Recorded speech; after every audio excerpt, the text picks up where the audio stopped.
ঘন জঙ্গলের মাঝে একটা ছোট্ট গ্রাম ছিল। গ্রামের নাম ছিল শিবপুর। গ্রামের লোকজন বলতো, ওই বনে থাকে পশুপতি, সব প্রাণীর রাজা। একদিন গ্রামের গরিব ছেলে রাহুল তার হারিয়ে যাওয়া গরু খুঁজতে জঙ্গলে ঢুকে পড়ল।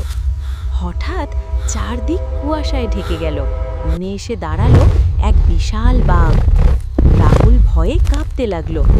ঠিক তখনই আলো ঝলমল করে হাজির হলো এক রহস্যময় ব্যক্তি। তার মাথায় চাঁদের আলো, গলায় সাপ, চোখে আগুনের জ্যোতি। তিনি ভয় বললেন, পেও না, ভয় পেও আমি না, পশুপতি, আমি পশুপতি, দদ, এই এই জঙ্গলের জঙ্গলের রক্ষক। পশুপতির ইশারায় সব পশুরা শান্ত হয়ে গেল।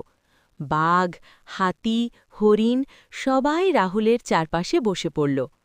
রাহুল কাঁদতে কাঁদতে বলল, আমার গরুটা হারিয়ে গেছে। পশুপতি চোখ বন্ধ করলেন।